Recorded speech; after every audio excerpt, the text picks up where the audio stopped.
In previous class, we have to discuss neural network, basic terminologies, or some biological neurons concept.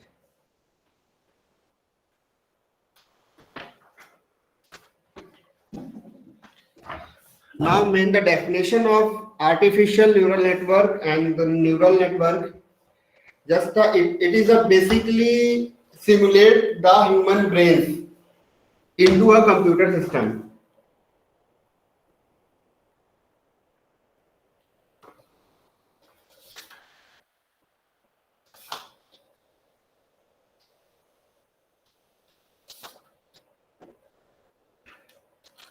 Then important term is here. It is very important. Artificial neural network. It is interconnected group of the artificial neuron that use the mathematical model or computation model for information processing.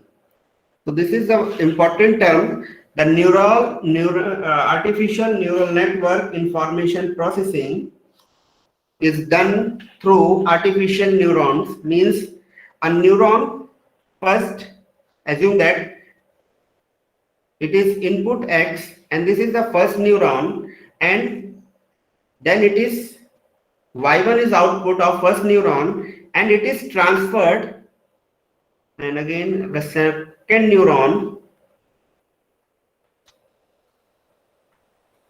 and output of second neuron it is Y2, and it is moved to next layer of neurons, and then it is the final output. So information processing, then information in terms of input X1 and X2 and process into a neurons, this is hidden layer of H1, and then process into a final output layer. So all that done through the artificial neurons. Then information, you saw something, that is the input from your eyes and process into the human brain, then output. And what is that? Type. Means you saw some object like vegetables, and then you saw some specific kind of vegetables, that is,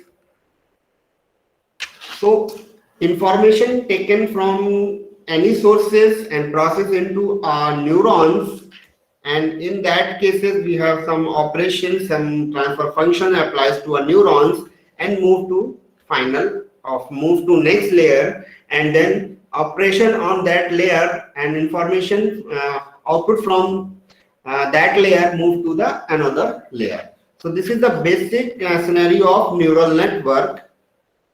Just like a neuron, that is our input, and it is second layer of neuron, and it is third layer of neuron, 4, and last is final.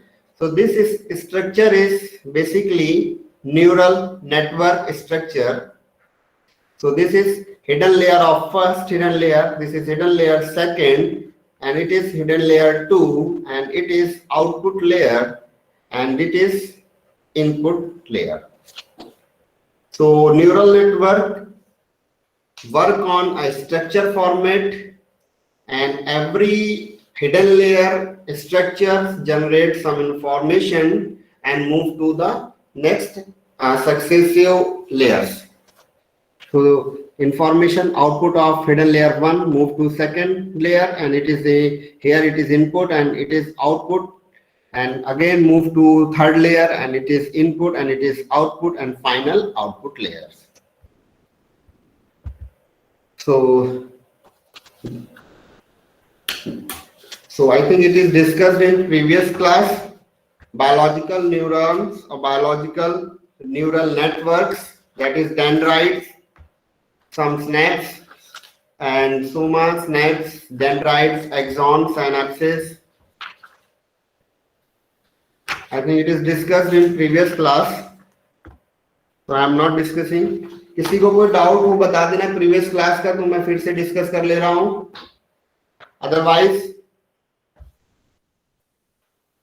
एक information processing concept था जो last time नहीं हो पाया, that is called as information flow in a neural cell.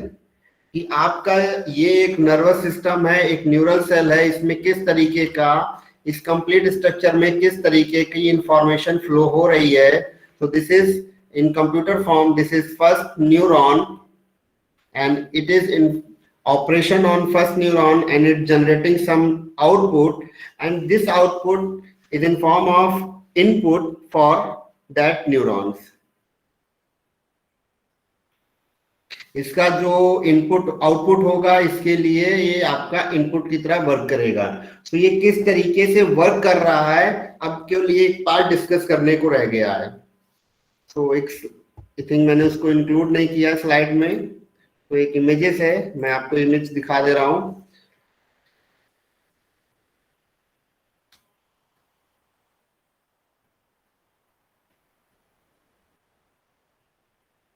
I think visible. Yes sir. Okay okay, so ये it is a single neuron structure. ये आपका एक सिंगल न्यूरॉन स्ट्रक्चर है जो कैसे वर्क कर रहा है। यहाँ पे कुछ ऑपरेशंस हैं। अगर हम प्रीवियस की बात करें, इसमें sorry this one, this is synapsis, axon, dendrite, soma and operation जो भी होगा इस पूरे स्ट्रक्चर पे, वो दूसरे के लिए आपका जो इसका आउटपुट होगा दूसरे न्यूरॉन और दूसरे सेल के लिए वो आपका इनपुट की तरह वर्क करेगा। सेम हेयर, एक सिंगल न्यूरॉन का स्ट्रक्चर ये जनरेट किया है और इसमें ये कुछ ऑपरेशंस वर्क कर रहा है।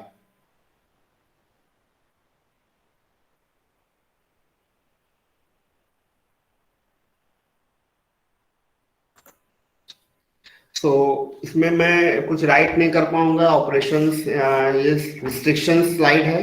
मैं आपको इसमें बस ओवरव्यू थ्योरेटिकली दे रहा हूँ। दिस इज इनपुट जो आप यूजर्स से ले रहा है, या कह सकते हैं आप किसी चीज को विजुलाइज कर रहे हो, या आपने फिंगर टैप की, अपनी फिंगर्स को जब आप टैप कर रहे हो तो उसमें कुछ इंफॉर्मेशन जनरेट हो रही है, वो इंफॉर्मेशन आपके ब्रेन तक जा रही है। उसके पहले बहुत सारे ऑपरेशंस यहाँ परफॉर्म हो रहे हैं। तो फर्स्ट थिंग, ये डेंड्राइट्स क्या चीज है, मैं यहाँ थोड़ा सा ओवरव्यू दे रहा हूँ। Dendrites just receive, this dendrite receive the information from input. ये आपका इनपुट रिसीव कर रहा है, इनपुट सिग्नल्स को रिसीव कर रहा है। अब बात करते हैं आईज की, तो आप अपनी आईज से कुछ चीज को विजुलाइज कर रहे हो, तो वो डेंड्राइट्स एक नर्वस सेल पे वो इंफॉर्मेशन वो पिक कर रहा है। आप एक टैप करते हो किसी पे तो कुछ साउंड सिग्नल जनरेट होता है या कुछ आपने सुना, तो वो इंफॉर्मेशन आपके ब्रेन तक जा रही है और उस ब्रेन में आपके नर्वस सेल है, डेंड्राइट्स होता है नर्वस सेल में, वो इंफॉर्मेशन वो आपका पिक कर रहा है। तो डेंड्राइट्स जो होगा वो इंफॉर्मेशन या इनपुट्स को आपको पिक करेगा प्रोसेसिंग के लिए। नेक्स्ट ऑपरेशन होता है that is Soma part, and ये क्या कर रहा है कि आपके अपने इनपुट को जो आपने लिया हुआ है उसमें वो ऑपरेट कर रहा है, और ऑपरेट करने के बाद वो आउटपुट में कन्वर्ट कर रहा है। सोमा पार्ट आपका बेसिकली यहाँ पे कह सकते हैं एक्टिवेशन फंक्शन है, एक्टिवेटर है उस नर्वस सेल को एक्टिवेट करने के लिए। आपने कुछ देखा, उसकी इंफॉर्मेशन पहले से थी और उस इंफॉर्मेशन से वहां से उसने ब्रेन ने उस पार्ट को पिक किया और मैच कराया। तो वो पार्ट जो पिक कर रहा है वो आपका सोमा पार्ट यहाँ पे एक्टिवेट हो रहा है कि किस सेल को हमें एक्टिवेट करना है और किस पे हमें ऑपरेशन परफॉर्म करना है। नेक्स्ट है हमारे पास ये पार्ट होता है हिलियॉक एक्सॉन। तो ये क्या कर रहा है basically, this is the propagated action potential leave the soma dendrite complex to travel the next axon. या कह सकते हैं बेसिकली जो आपने यहाँ पे इनपुट जनरेट आउटपुट जनरेट किया है इस कंप्लीट स्ट्रक्चर में, वो यहाँ से एक्सॉन के थ्रू दूसरे न्यूक्लियस में या दूसरे डेंड्राइट्स में वो मूव कर रहा है। ठीक है, एक सेल से दूसरे सेल पर हम इंफॉर्मेशन सेंड कर रहे हैं थ्रू एक्सॉन। नेक्स्ट है आपका साइनेप्स। साइनेप्स आपका बेसिकली ये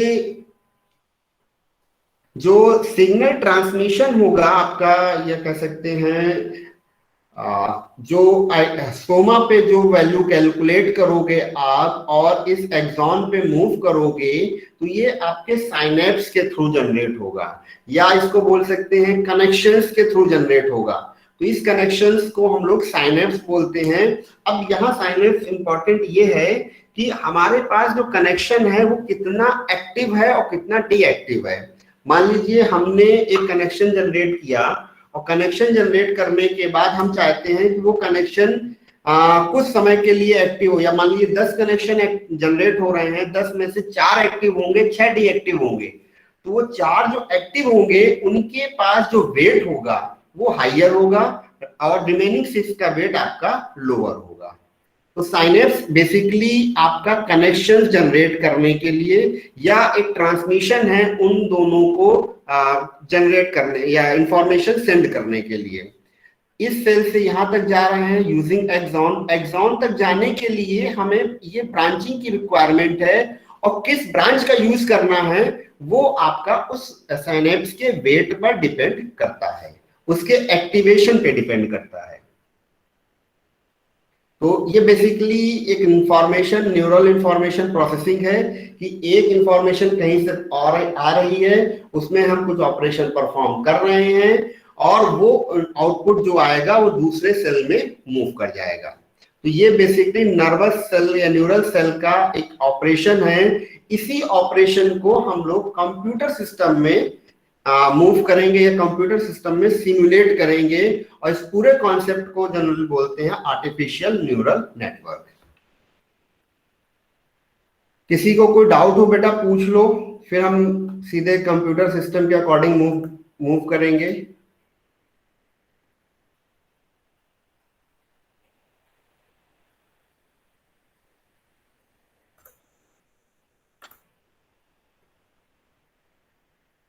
कोई डाउट है किसी को?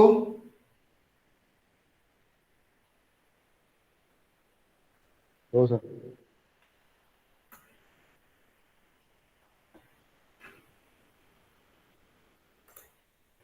चलिए, नहीं डाउट है तो मूव करते हैं।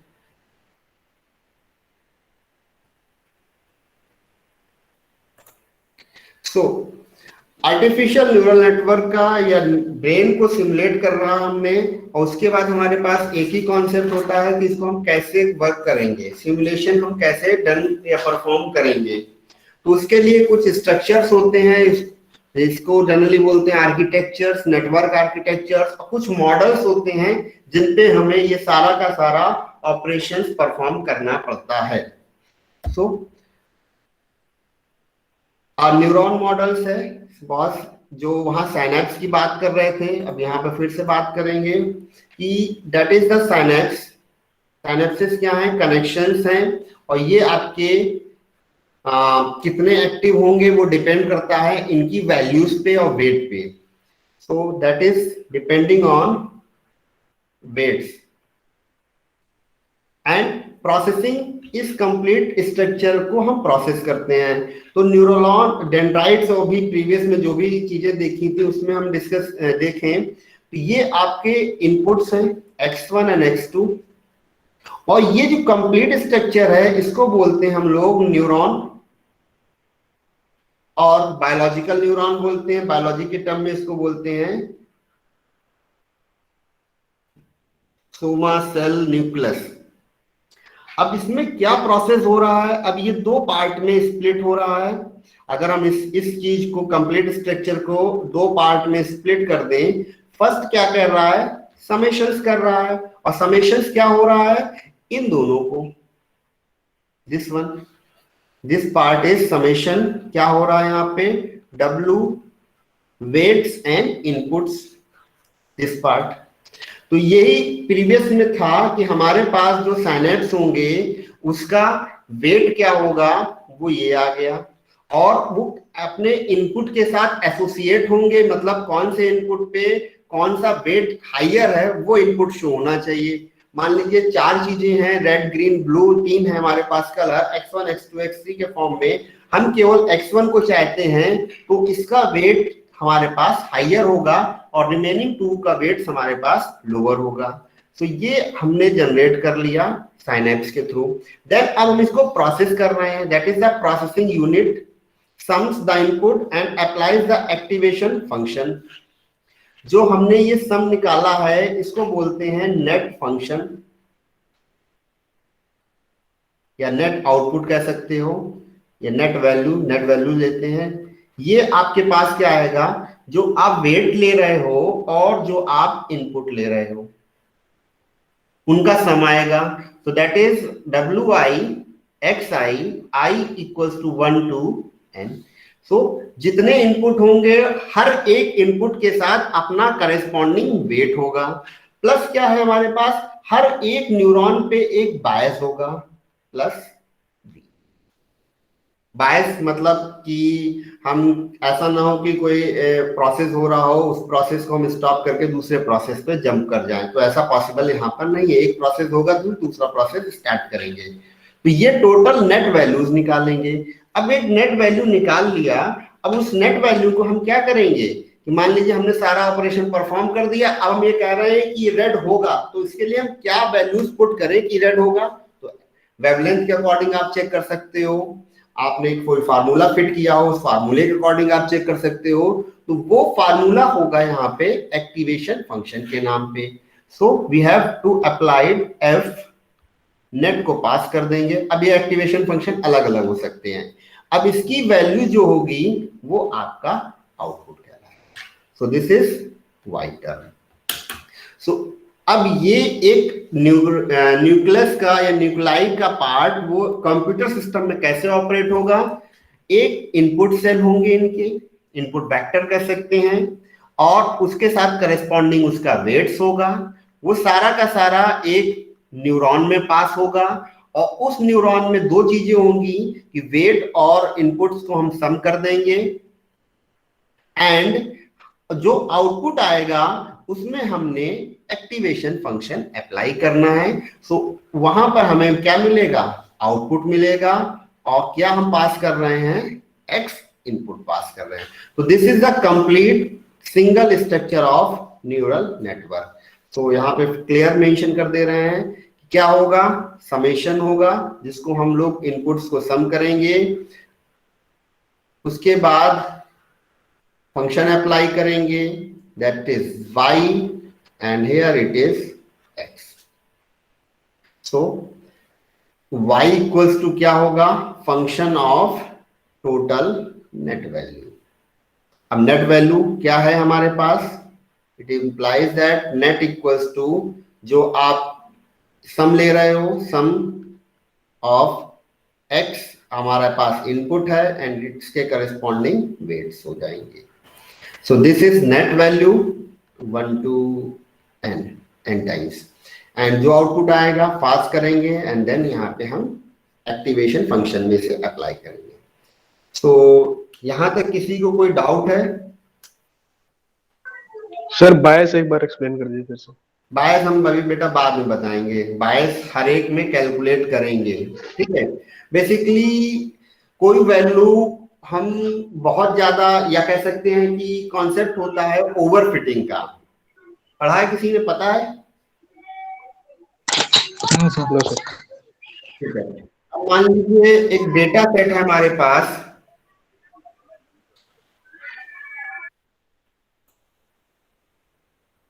एक डेटा सेट है इस तरीके का, एक पॉइंट्स डेटा सेट में हमने रखे और हम इसको कैलकुलेट करते हैं, और कैलकुलेट करने के बाद जो हमारा आउटपुट होगा वो इस डेटा सेट को कंप्लीटली ओवरलैप कर जाएगा। तो ये पॉसिबल है कि आप जो आउटपुट परफॉर्म कर रहे हो वो 100% एक्यूरेट हो। Is it possible?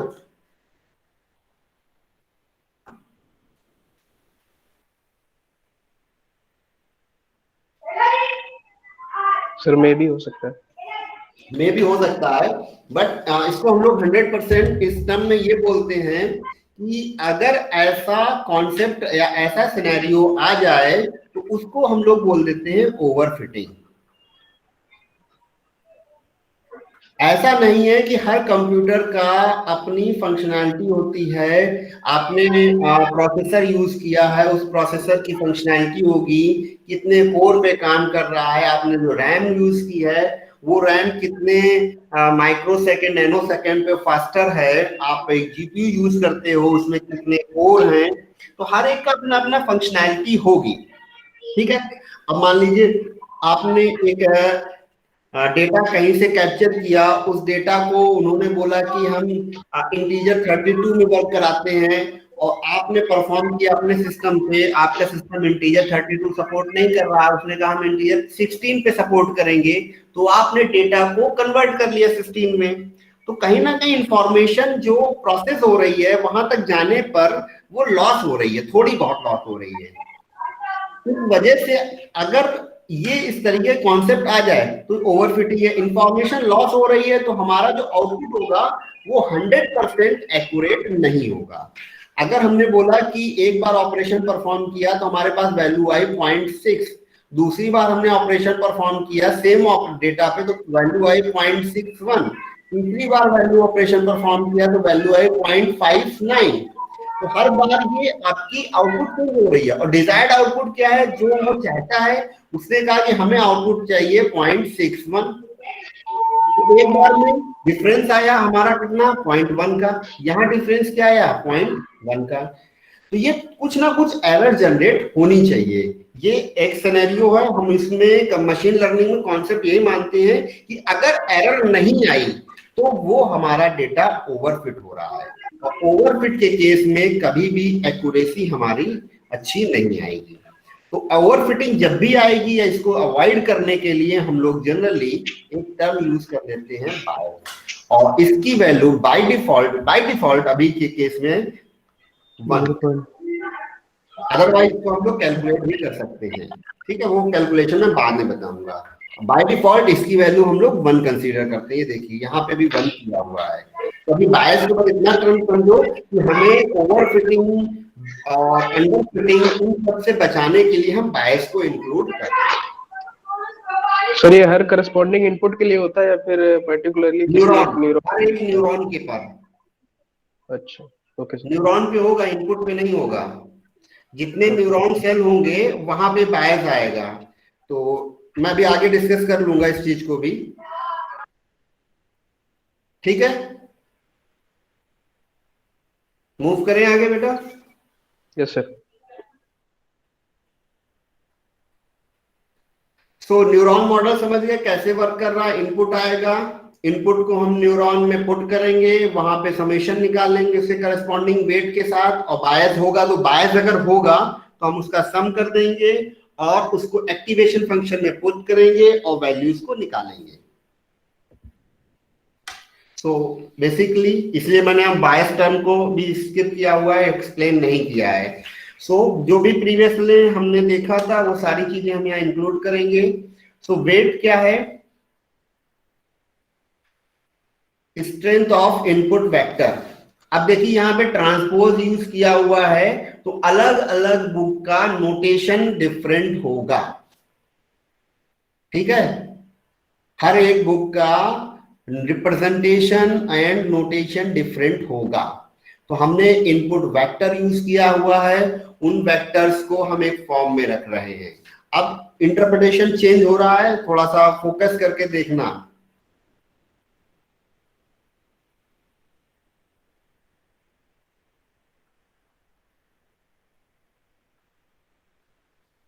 दो न्यूरॉन है हमारे पास, या भी एक सिंगल न्यूरॉन पे रखते हैं।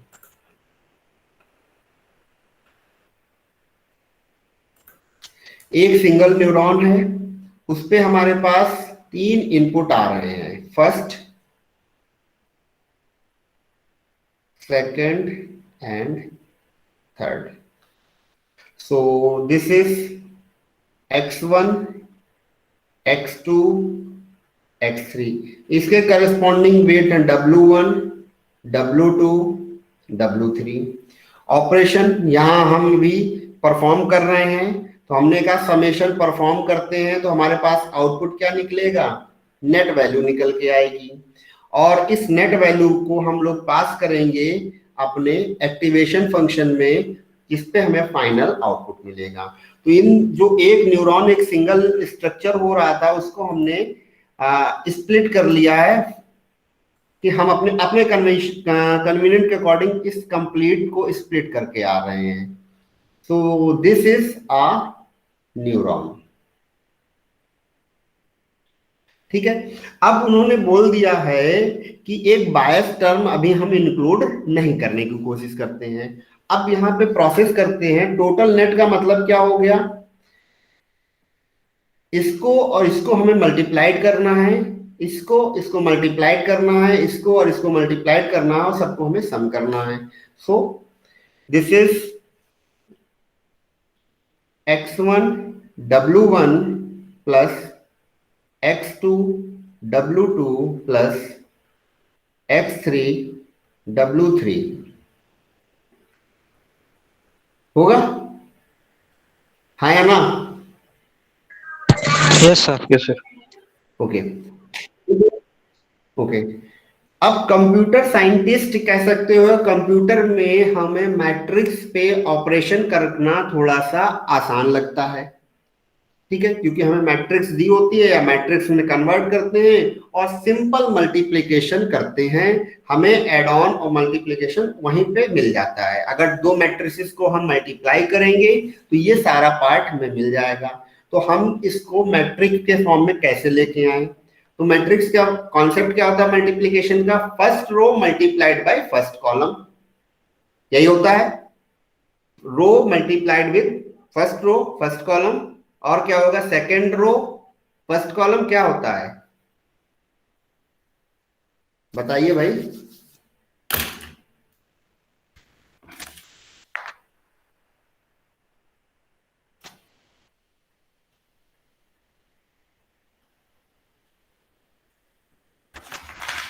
अच्छा, इसको मैट्रिक्स में कन्वर्ट करना है, क्या आउटपुट आएगा?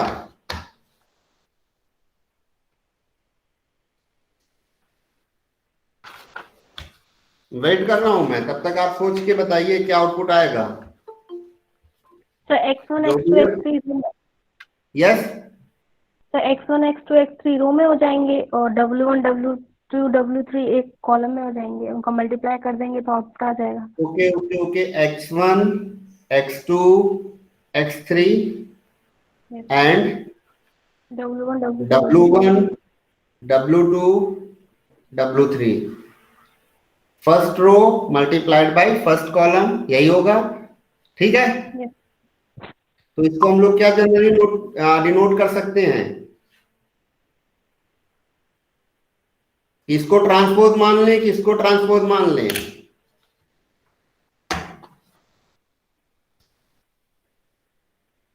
अभी हम कुछ नहीं कह सकते हैं। देखिए, बहुत सिंपल सा रूल है कि ये इनपुट आपके या ये कॉन्सेप्ट आपके डेटा के ऊपर डिपेंड करता है। आप अपने डेटा को कैसे अपने सिस्टम में पुट करते हो। ठीक है, तो अब दिमाग में एक ही कॉन्सेप्ट रखना कि दोनों इनपुट या तो रो वेक्टर होंगे या दोनों इनपुट कॉलम वेक्टर होंगे। समझ रहे हो? या तो दोनों इनपुट वेक्टर आपके रो वेक्टर होंगे या दोनों आपके कॉलम वेक्टर होंगे। इस केस में मान लीजिए हम इसको लेते हैं रो वेक्टर के फॉर्म में, तो ये रो वेक्टर हो गया, ये कॉलम हो गया, तो हम इसको ये लिख सकते हैं एक्स ओमेगा ट्रांसपोज। हाँ या ना?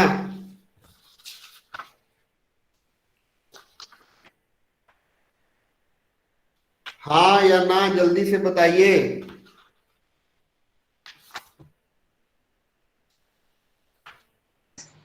Yes sir. और अगर हम इसको चेंज कर दे सिनेरियो, हमने कहा रो वेक्टर की जगह हमें कॉलम वेक्टर लेना है, इस नेट फंक्शन को हमने जस्ट चेंज कर दिया। हमने बोला कि W1 पहले आएगा,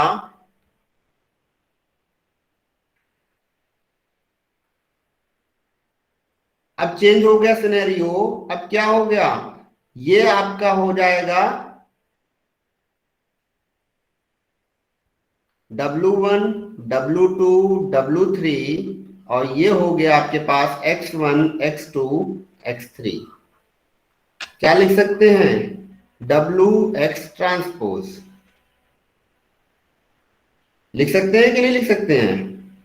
अगर आप रो वेक्टर ले रहे हो, कॉलम वेक्टर लोगे सिनेरियो चेंज हो जाएगा। अब ये इसलिए बता रहा हूं कि अगर आप लोग डिफरेंट बुक्स यूज करेंगे, डिफरेंट ऑनलाइन मटेरियल यूज करेंगे, कहीं पे आपको मिलेगा W ट्रांसपोज ऑफ X, कहीं मिलेगा आपको W X ट्रांसपोज। दोनों का आउटपुट सेम होगा, डिफरेंस आएगा इनके रिप्रेजेंटेशन पे, या इनको आप अपने कंप्यूटर सिस्टम में कैसे पुट कर रहे हो, इस पर बस डिफरेंस आएगा।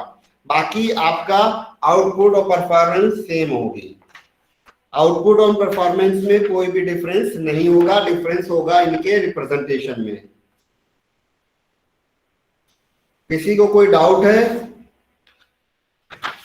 क्योंकि मैं आपको डिफरेंट नोटेशन से ही सब कुछ आपको पूछूंगा, तो रिप्रेजेंटेशन ही इंपॉर्टेंट है यहाँ पर।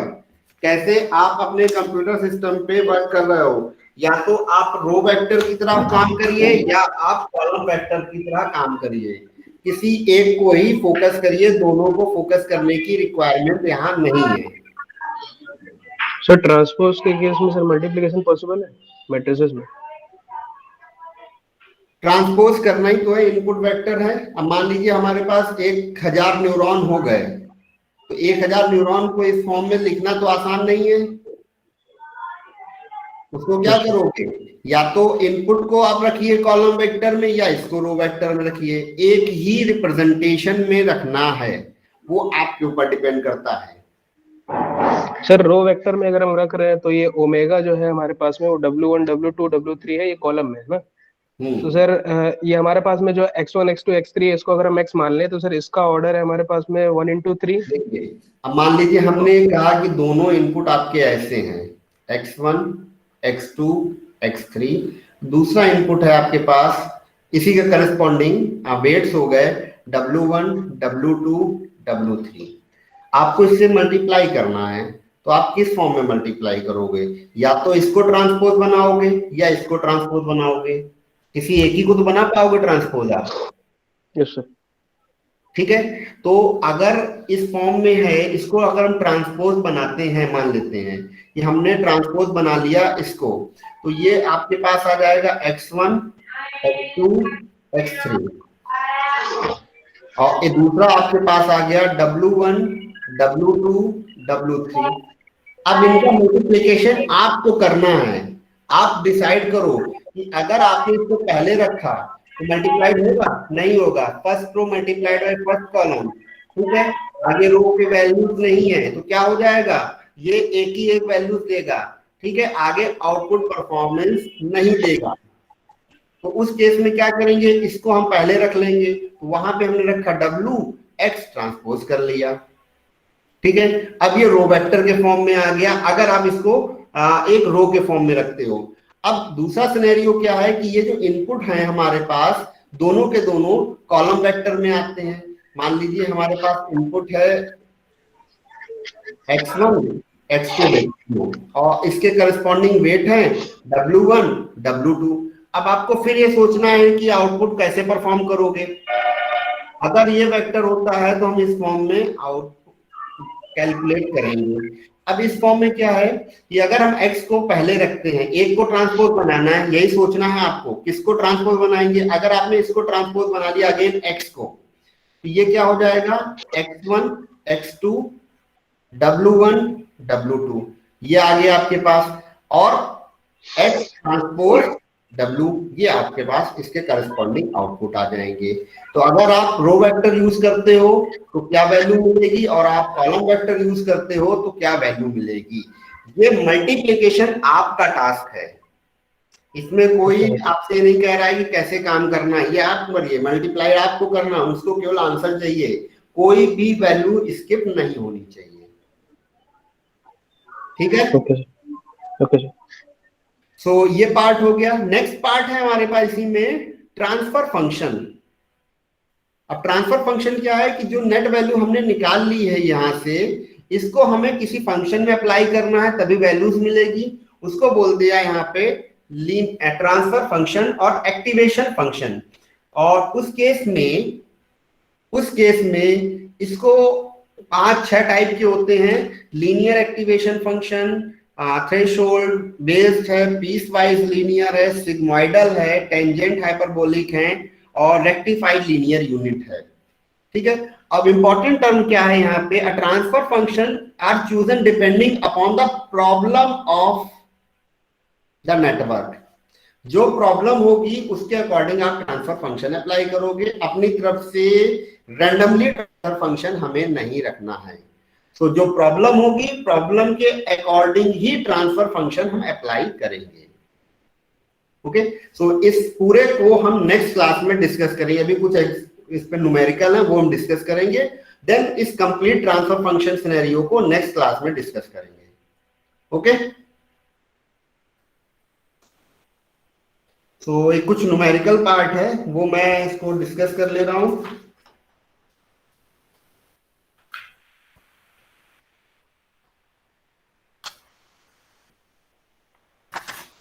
यहां तक किसी को कोई डाउट हो नेक्स्ट क्लास में डिस्कस कर लेना। अगर कोई भी डाउट हो, बेसिक आपने अगर नहीं समझा तो आपको प्रॉब्लम जनरेट हो जाएगी।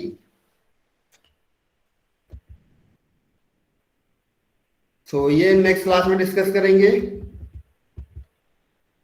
तो एक न्यूमेरिकल करने की कोशिश करते हैं।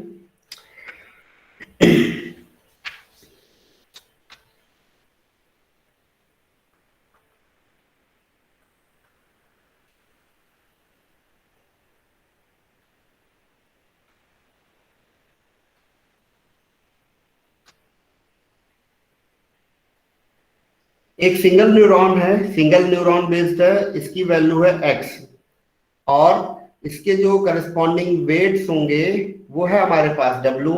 ये सम हमने लगाया और या अभी इसको कंप्लीट है किया नहीं हम लोगों ने, तो हम केवल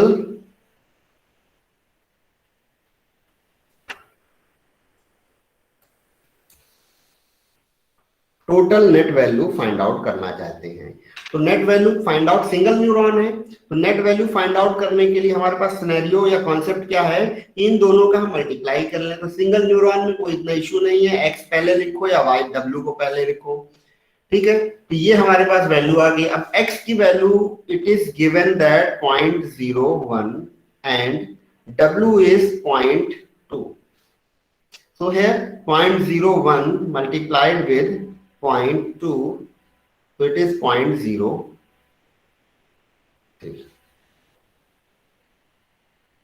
आई थिंक यही होगा।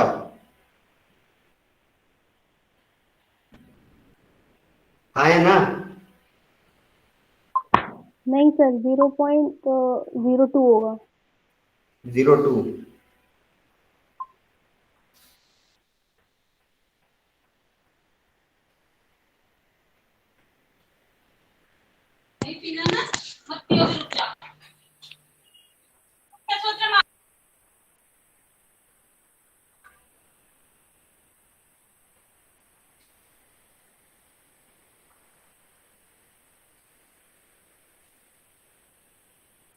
ठीक है, ये भी नेट पार्ट निकलवा रहे हैं, बाकी ट्रांसफर फंक्शन नेक्स्ट क्लास में डिस्कस करेंगे।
बेटा सिस्टम मेरा रिस्टार्ट हो गया, थोड़ा वेट करो, मैं स्टार्ट कर रहा हूँ फिर से।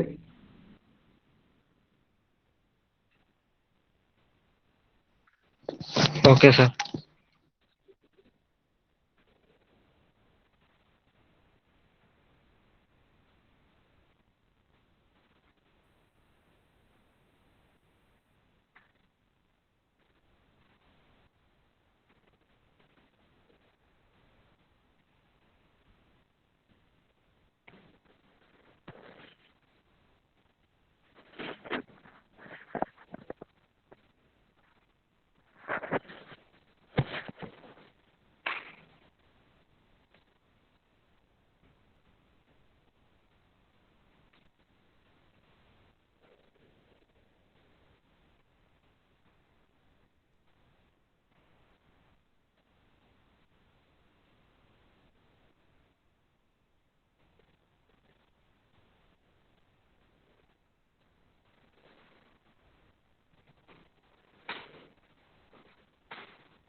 ओके बेटा, ये विजिबल है? Yes sir. Yes sir. तो एक ये न्यूमेरिकल है, तो x1 x2 और सिंगल न्यूरॉन पे है, दैट इज y की वैल्यू कैलकुलेट कर रहे हैं। एंड जो y यहाँ पे है ये नेट फंक्शन है, हम यहाँ पे एक्टिवेशन फंक्शन नहीं लगा रहे हैं, डायरेक्टली नेट फंक्शन दे रहे हैं। So net values it is x1, और ये हो गया आपके पास W1, और ये हो गया आपके पास W2। सो x1 W1 plus x2 W2 plus एक टर्म हो गया, दिस इज b बायस। अब ये देखिए, ये बायस की वैल्यू ऑलवेज यहाँ पे 1, सॉरी ये इसकी जो इनपुट होगा बाय डिफॉल्ट 1 होगा। अब इसका रीजन है 1 रखने का, और ये हो गया b, तो it is 1 multiplied by b, input is 1।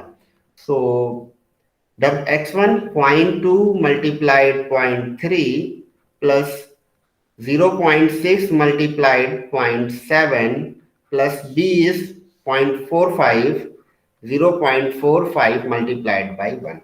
आप या तो इससे डायरेक्टली कर लीजिए। सेकेंडरी सोर्स क्या है कि हम या तो इनपुट को x कंसीडर करें और इसको रखा 0.02 and 0.6, and W is equal to 0.03 and 0.07। अब आपका काम केवल ट्रांसपोज मल्टीप्लाइड करना है, तो आप किस फॉर्म में करना चाहेंगे? रखते हैं net equals to W transpose X। किसी बुक में ऐसा नोटेशन होगा, इसको नेट 1 कंसीडर करते हैं, एंड नेट 2 लेते हैं। दूसरी किसी बुक में हो सकता है मे बी इस तरीके का नोटेशन हो, x ट्रांसपोज W।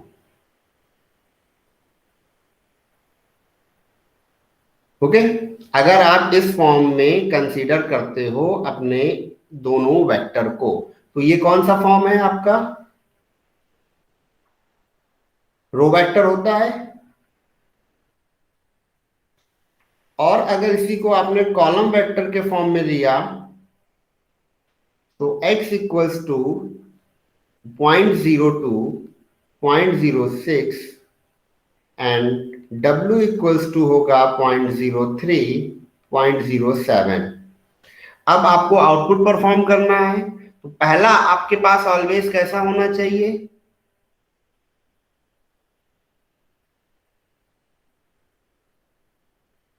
कैसा होगा कि मैंने कुछ गलत किया? रो में ले लो सर पहला। आई थिंक मैंने कुछ गलत किया है। फर्स्ट वाला हमेशा एक कॉलम वेक्टर हो। जब भी आप इस तरीके के सिंगल वेक्टर पे काम करो तो जो मल्टीप्लिकेशन होगा वो आपका पहले वाला कैसा होगा? सॉरी, रो होगा, रो वेक्टर होगा, एंड देन आपके पास कैसा होगा?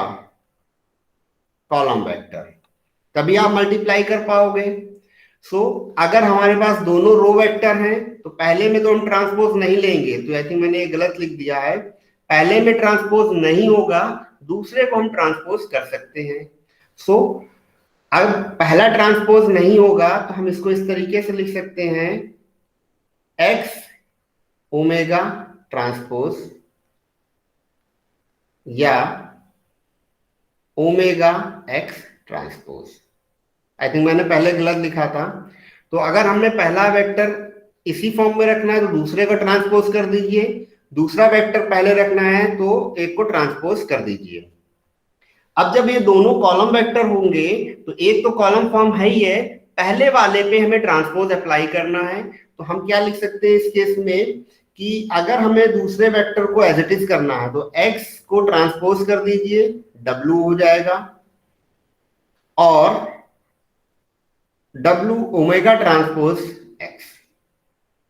अब ये दोनों सिनेरियो हैं, दोनों सिनेरियो पे आप अपने अकॉर्डिंग काम करिए, ठीक है? कोई बाउंडेशन नहीं है कि हमने या कहीं पे आपने पढ़ा है उसी पे करना है, जैसा आपको सूटेबल लगे वैसा काम करिए, ओके? और हमारा जो होगा नोटेशंस वो इस फॉर्म में होगा। कॉलम वेक्टर क्यों होगा कॉलम वेक्टर, उसका रीजन बता दे रहे हैं कि जो भी आप फॉर्म रखोगे, नेक्स्ट एग्जांपल लेते हैं, इसमें आपने रखा क्या है, x1 x2 x3 x4 x5 x6 x7, एक कॉलम जनरेट होता चला जा रहा है, फिर इसका भी एक कॉलम जनरेट हो रहा है। आप इस इनपुट आपके रो फॉर्म में नहीं आ रहे हैं, इनपुट आपके कॉलम फॉर्म में आ रहे हैं। तो हम अपने नोटेशंस को या अपनी प्रॉब्लम को और इजी करने के लिए इसको कॉलम वेक्टर के फॉर्म में जनरेट कर लेते हैं। तो इस केस में क्या होगा, x 0.08, 0.6, 0.4 and omega 0.01, 0.02 माइनस 0.02। अब यहां देखिए ये माइनस है, रिमेनिंग दोनों पॉजिटिव हैं, तो कहने इस केस में क्या होगा कि इनिशियली इन दोनों पे तो फायरिंग रेट हाई है, मतलब बहुत तेजी से ये न्यूरॉन एक्टिव करेगा और इसके अकॉर्डिंग, इस इनपुट के अकॉर्डिंग न्यूरॉन को थोड़ा सा वो डीएक्टिवेट करेगा। अब ये आपके पास आ गया, दोनों न्यूरल फॉर्म में है, तो इसका नेट वैल्यू क्या होगी? एक को ट्रांसपोज बनाना है, या तो इसको बना लीजिए या इसको बना लीजिए, वो आपकी मर्जी है, आप कैसे काम करना चाहते हो। सो ओमेगा ट्रांसपोज एक्स आप रख लीजिए और x transpose omega. General notations में हम लोग ओमेगा को पहले रखते हैं। किसी को कोई डाउट है?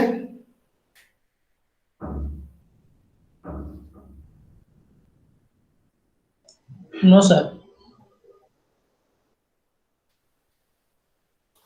ओके, सो इसमें कुछ ऑनलाइन भी आप सर्च कर लेना। मैं लाइब्रेरी में एक साउथ इंडियन राइटर हैं यंगा राजन, उनकी न्यूरल नेटवर्क की बुक है, उसको आप फॉलो कर लीजिए, अच्छी बुक है। या आप इसको, एक है Rajasekharan and Rajasekharan, PHI publication की है, इसको फॉलो कर लीजिए, ठीक है। और सेकेंडरी कि थ्योरेटिकली किसी भी बुक से फॉलो करिए, कैसे भी पढ़िए, कोई दिक्कत नहीं है। न्यूमेरिकल भी आप सॉल्व करिए। मैं आपको हर एक चैप्टर के बाद अप्रोक्सीमेट 5 to 10 न्यूमेरिकल्स आपको शेयर कर दूंगा, जिसको आप सॉल्व करिए, क्योंकि इसमें न्यूमेरिकल सॉल्व करेंगे, कॉन्सेप्ट और क्लियर होंगे। थ्योरेटिकली से न्यूमेरिकल थोड़ा सा इजी हो जाता है। ओके, तो थैंक यू। बस लेफ्ट मत होना अभी। इसके अलावा किसी को कोई प्रॉब्लम हो, डाउट हो, वो बताओ, पूछो। सर यस सर ये सब ये x omega sorry omega T and x से जो वैल्यू निकालेंगे तो उसके बाद बायस की वैल्यू ऐड कर देंगे ना उसमें? ये नेट Overall निकाल रहे हैं। अगर बायस गिवन है तो बायस ऐड करिए, बायस गिवन नहीं है तो बायस ऐड मत करिए, ठीक है। अपने एंड पे हमें कुछ नहीं करना है, जो डेटा गिवन होगा हम उसको कैलकुलेट करेंगे, हम उसी से वर्क करेंगे। जो गिवन नहीं है हम उस पर काम नहीं करेंगे।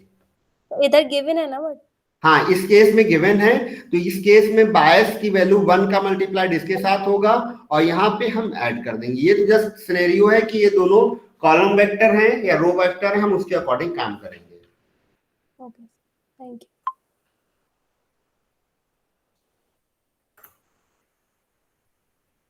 ठीक है, थैंक यू। अब लेफ्ट कर सकते हैं, अटेंडेंस हो गई।